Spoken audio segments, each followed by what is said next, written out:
Hello hello बच्चों। आज अब आप अपना नेक्स्ट लेक्चर स्टार्ट कर रहे हैं। Next topic that is structure of atom.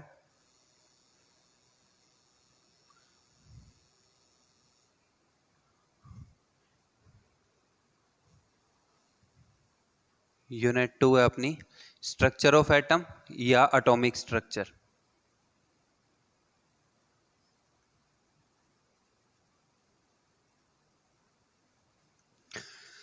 देखो, नेम इंप्लाई कर रहा है हमने क्या करना है कि एटम की स्ट्रक्चर के बारे में स्टडी करना है। ठीक है, in this unit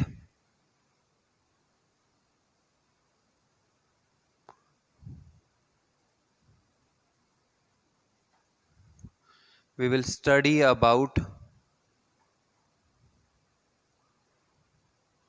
structure of atom। जो एटम की स्ट्रक्चर है उसके बारे में हम इस यूनिट के अंदर स्टडी करेंगे based on different atomic theories. Different atomic theories के बेस पे हम क्या करेंगे, एटम की स्ट्रक्चर के बारे में स्टडी करेंगे। अब देखो, लास्ट टाइम हमने ये पढ़ा था, एक हमने यूनिट 1 के अंदर डाल्टन की एटॉमिक थ्योरी पढ़ी थी।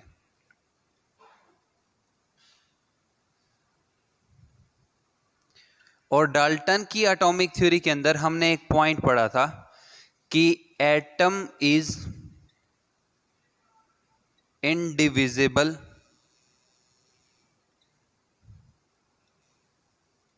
Particle.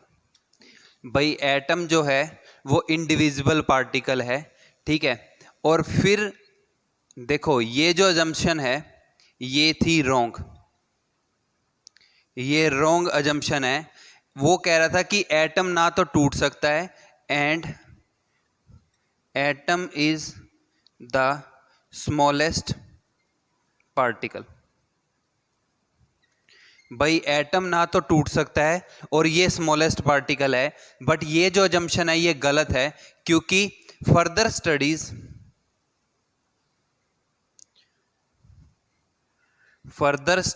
Has shown that, further studies हमारे को ये बताती हैं that atom is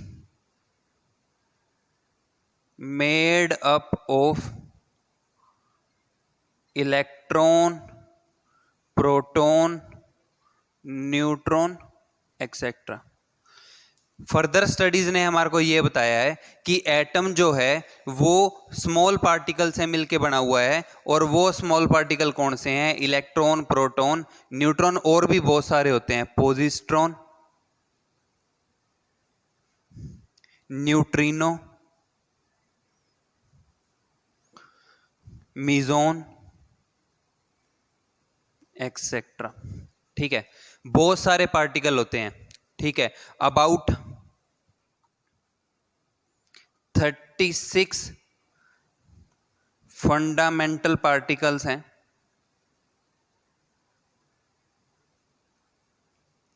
from them atom is made, और उन 36 फंडामेंटल पार्टिकल से एटम जो है वो मिलके बना हुआ है। But electron, proton and neutron are main fundamental particles. But जो मेन फंडामेंटल पार्टिकल्स हैं वो कौन कौन से हैं? इलेक्ट्रॉन, प्रोटॉन और न्यूट्रॉन। तो भाई इस यूनिट के अंदर, इस यूनिट में पहले हम प्रोटॉन, न्यूट्रॉन और इलेक्ट्रॉन के बारे में पढ़ेंगे कि ये होते क्या हैं, इन पे चार्ज क्या होता है, इनका मास क्या होता है। फिर इसके बाद हम एटम की स्ट्रक्चर को स्टडी करेंगे। ठीक है, तो इस यूनिट का जो बेसिक प्रिंसिपल है या जो बेसिक हमारा जो स्ट्रक्चर है वो ये है कि पहले हम प्रोटॉन, इलेक्ट्रॉन और न्यूट्रॉन के बारे में स्टडी करेंगे। ठीक है, फिर हम एटम की स्ट्रक्चर के बारे में पढ़ेंगे, फिर उससे रिलेटेड जो उसकी प्रॉपर्टी हैं वो पढ़ने वाले हैं। ठीक है, तो देखो अब हम वन बाय वन पहले तो जो ये हमारे 3 फंडामेंटल पार्टिकल है इनकी कैरेक्टरिस्टिक्स पढ़ते हैं कि भाई इनके ऊपर चार्ज कितना होता है, इनका मास कितना होता है।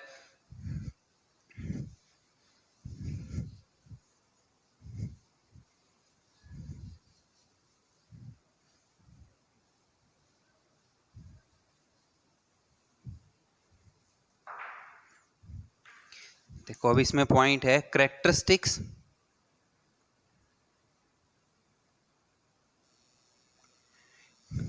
Characteristics of 3 fundamental particle.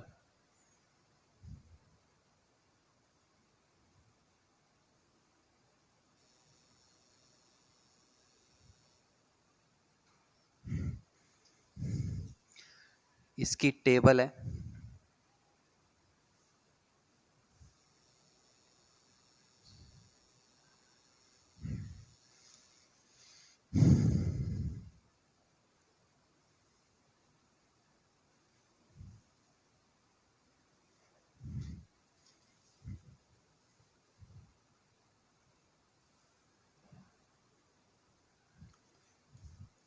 Symbol. सबसे पहला fundamental particle electron, proton and neutron. Electron, proton and neutron. Electron को ऐसे ई नेगेटिव, प्रोटॉन को स्मॉल p, न्यूट्रॉन को स्मॉल n, इससे रिप्रेजेंट करेंगे हम। अब देखो सबसे पहले तो जो इलेक्ट्रॉन है इसको जे थॉमसन ने डिस्कवर किया था।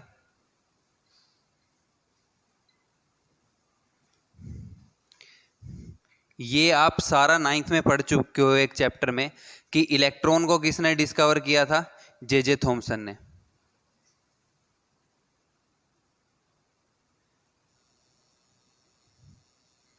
ऐसे ही जो प्रोटॉन है इसको गोल्डस्टीन ने डिस्कवर किया था।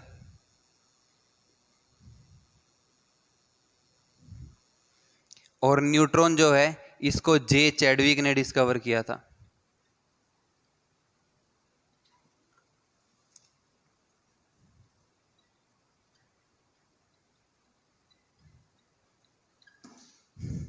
ठीक है, अब इसके बाद बात आती है सबसे पहले चार्ज की, कि भाई इनके ऊपर चार्ज कितना होता है। तो देखो जो इलेक्ट्रॉन के ऊपर चार्ज होता है वो होता है -1, प्रोटॉन के ऊपर जो चार्ज है वो होता है +1, और न्यूट्रॉन पे चार्ज होता है 0। या आप कह सकते हो कि न्यूट्रॉन क्या होता है, चार्जलेस। ठीक है, अब इसको अगर हम बाकी यूनिट्स के अंदर कन्वर्ट करें तो इसको हम ऐसे भी लिखते हैं -1.6 इंटू 10⁻⁻19 कूलम।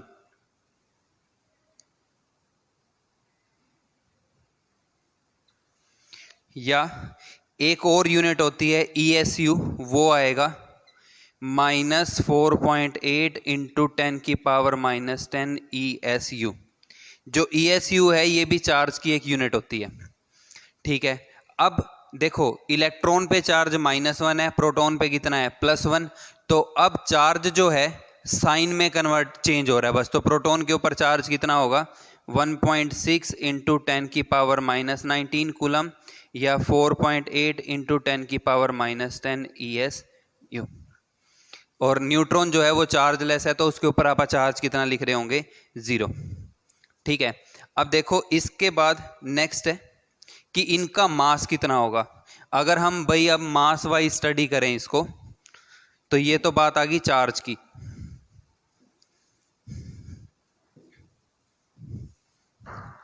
तो अगर आप मास निकालते हो, एब्सोल्यूट मास इन किलोग्राम, अगर मास किलोग्राम में लिखें तो ये आ रहा होगा 9.1 इंटू 10⁻⁻31 ग्राम। ठीक है, इसके बाद जो प्रोटॉन है वो 1.673 इंटू 10⁻⁻24 किलोग्राम, 27 सॉरी, ग्राम में 24 आएगा। और जो प्रोटॉन है ये आ रहा होगा 1.6732 9.25 इंटू 10 की पावर -27 किलोग्राम। और अगर ग्राम में लिखें 9.1 इंटू 10 की पावर -28 ग्राम। भाई यूनिट 3 डिक्रीज होती है माइनस वाली ग्राम में, तो 1.673 इंटू 10 की पावर -24 ग्राम या 1.67325 इंटू 10 की पावर -24 ग्राम। ठीक है, अब इसके बाद अगर आप मास AMU में लिखते हो, मास इन AMU, तो देखो इस केस के अंदर जो आप साइड में लिखते रहना चाहे कि जो 1 AMU है, 1 AMU जो है वो इक्वल होता है 1.66 इंटू 10 की power -27 kilogram. 1 AMU is equal to 1.66 into 10 की पावर -27 किलोग्राम। तो अब आप कन्वर्ट कर सकते हो, 1 AMU is equal to 1.66 into 10 की पावर -27 किलोग्राम। तो देखो अब अगर आपने कन्वर्ट करना है तो मैं आपको बता देता हूं कन्वर्ट कैसे होगा। आप इसको अमाउंट को यहां ले आओ, तो 1/1.66 इंटू 10 की पावर -27 AMU, ये फैक्टर हम नीचे ले आए, तो ये किसके इक्वल आ रहा है 1 किलोग्राम के। ठीक है, तो अब ये वैल्यू आप मास वाले में रख सकते हो। ठीक है, अब देखो अगर आपको मास इन किलोग्राम ऑफ इलेक्ट्रॉन को अगर AMU में कन्वर्ट करना है, तो जैसे मास ऑफ इलेक्ट्रॉन था वो 9.1 इंटू 10 की पावर -31 किलोग्राम था ना, तो मैं इसको ऐसे लिख लेता हूं इंटू 1 किलोग्राम। अब ये 1 किलोग्राम की वैल्यू आप यहां पे रख दो, तो 9.1 इंटू 10 की पावर -31 इंटू 1/1.66 इंटू 10 की पावर -27 AMU। ये पावर ऊपर चली जाएगी, तो 9.1 अपॉन 1.66 इंटू 10 की पावर -4। ठीक है, तो आप ऐसे सोल्व कर सकते हो इनको। अब मैं यहाँ पे डायरेक्ट वैल्यू लिख देता हूँ आपको, तो जो ये सोल्व करके हमारे पास वैल्यू आ रही होगी, ये वैल्यू आती है हमारे पास 5.4।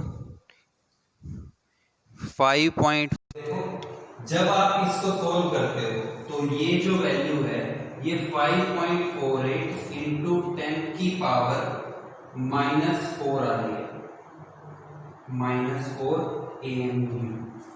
तो ये वैल्यू आप यहाँ पे रख सकते हो 5.48 इंटू 10 की पावर -4 AMU या 0.000548 AMU। ठीक है भाई, तो अब अगर आप इसके लिए कन्वर्ट करते हो, सेम वैसे ही करना है। ठीक है, तो अगर आप इसको AMU में कन्वर्ट करते हो तो ये 1.007 आएगा, इसको AMU में कन्वर्ट करते हो तो 1.008 AMU। तो अब अगर आप इन तीनों के मास को रिलेट करके देखो तो आपको ये यहां पे देखो ये दिख रहा होगा कि मास ऑफ न्यूट्रॉन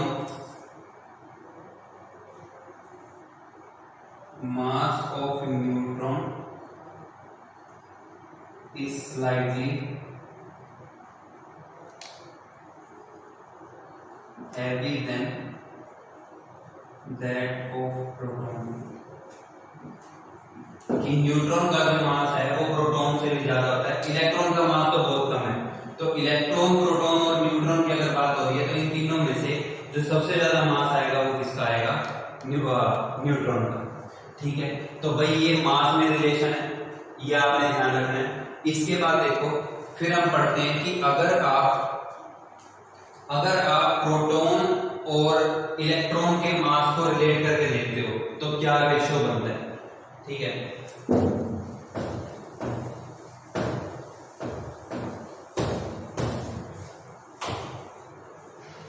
अगर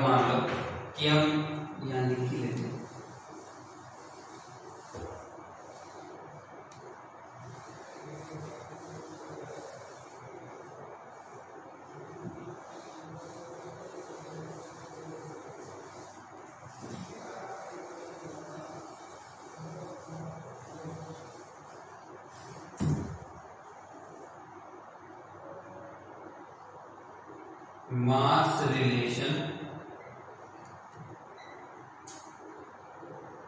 विद प्रोटॉन। अगर हम प्रोटॉन के साथ इसके मास को रिलेट करते हैं तो रिलेशन जो है वो क्या बनता है।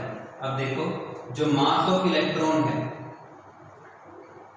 वो 9.11 इंटू 10 की पावर माइनस 31 किलोग्राम है।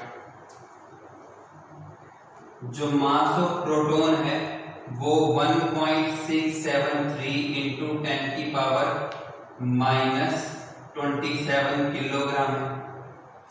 ठीक है, तो अगर आप मास ऑफ इलेक्ट्रॉन और मास ऑफ प्रोटॉन में रिलेशन निकालते हो तो इसको 1 मान लो, इसको 2 मान लो, दोनों को डिवाइड कर दो।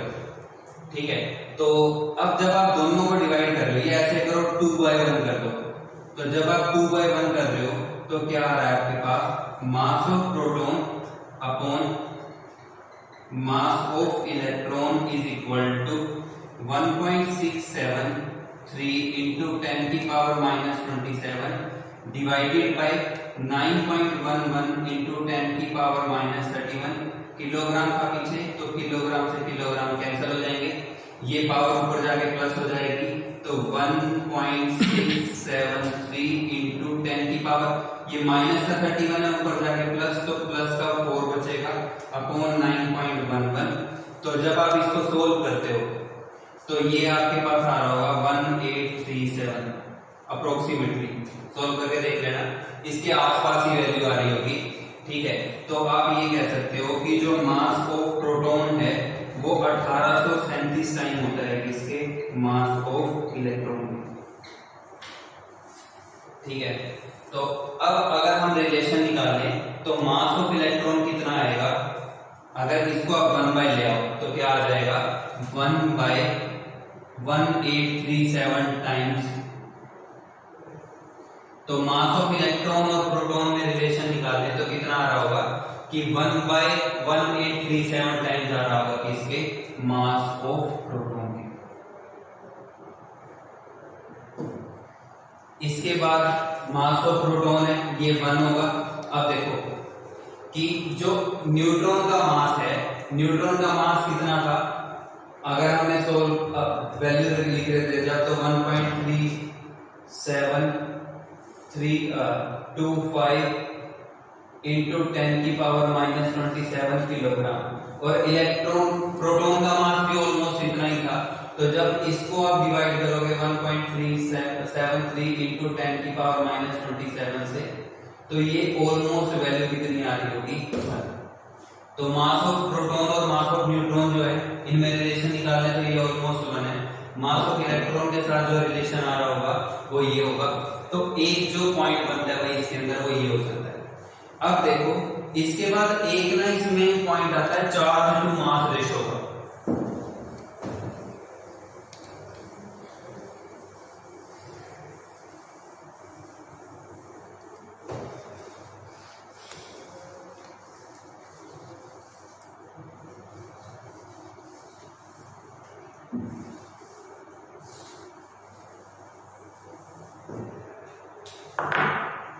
नेक्स्ट है हमारे पास चार्ज टू मास रेशियो।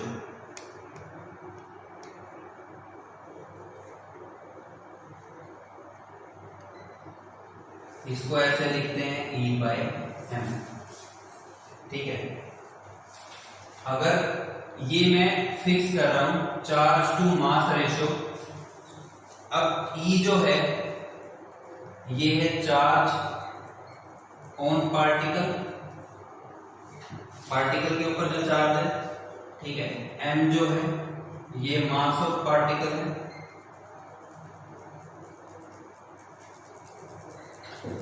अब अगर हम इलेक्ट्रॉन का चार्ज टू मास रेशियो निकाल लें E/m, तो इलेक्ट्रॉन के चार्ज कितना था, -1.66 इंटू 10 की power minus 19 coulomb divided by mass कितना आ रहा था 9.11 इंटू 10 की पावर माइनस 31 किलोग्राम। ठीक है, तो जब आप इसको सोल्व करोगे ये पावर ऊपर जाके प्लस हो जाएगी। ठीक है, तो जब ये पावर ऊपर जाके प्लस हो रही है तो ये जो वैल्यू हमारे पास आ रही होगी -1.7 588 इंटू 10⁻11 कूलम किलोग्राम इनवर्स। आप कैलकुलेशन करके देख लेना भाई, ये पावर ऊपर जाकर प्लस होगी तो ऊपर पावर बच रही होगी 12, एक पावर इसमें आगे उतार रखी है तो सोल्व करोगे तो चार्ज टू मास रेशियो जो है किसका, इलेक्ट्रॉन का, वो हमेशा क्या रहेगा 1.7588 इंटू 10⁻11 किलोग्राम। ठीक है, अब जो ऐसे ही प्रोटॉन का निकालोगे तो ये 9.57 इंटू 10⁻4 कूलम, इसलिए जो वैल्यू आ रही होगी वो 9.57 इंटू 10⁻4 कूलम ग्राम इनवर्स आएगी। यूनिट ध्यान रखनी है। ठीक है, अब बात आती है न्यूट्रॉन की। न्यूट्रॉन पे चार्ज कितना होता है, 0। हमने ये लिखा था ना कि न्यूट्रॉन जो है वो चार्जलेस है। अगर चार्जलेस है, चार्ज 0 है, तो चार्ज बाय मास रेशियो भी इसका कितना आएगा, 0 आएगा। तो इसका जो चार्ज बाय मास रेशियो होगा वो कितना होगा, 0 होगा। अब इसके बाद ये जो हम वैल्यूज लिख रहे हैं, ठीक है, अब हम इनको आगे फर्दर पढ़ेंगे कि ये वैल्यू जो है ये हमारे पास कैसे आ रही होगी। ठीक है, देखो इसके बाद जो हम इसका टॉपिक स्टार्ट करने वाले हैं, ठीक है, इसके बाद हम इसमें एक दो वैल्यूज पढ़ते हैं पहले इसके एक और। अब जब टॉपिक पे देखें हम तो टॉपिक क्या है, स्ट्रक्चर ऑफ एटम का। ठीक है, मतलब एटॉमिक स्ट्रक्चर। तो अब इस केस के अंदर आपने 9th क्लास में पहले जब टॉपिक पढ़ा होगा तो यहां तक पढ़ा होगा, वहां पे वो वैल्यू सीधी लिख देते हैं। ठीक है, फिर आप इसके बाद पढ़ते होगे रदरफोर्ड एटॉमिक मॉडल, बोर का एटॉमिक मॉडल। तो अब हम पहले बेसिकली वही एटॉमिक मॉडल जो है उनको डिस्कस करने वाले हैं। अब देखो जो अब हम इसके बाद टॉपिक स्टार्ट करने वाले हैं वो है एटॉमिक मॉडल्स, रदरफोर्ड का एटॉमिक मॉडल, बोर का एटॉमिक मॉडल, वो हम नेक्स्ट वीडियो के अंदर करेंगे। So thank you.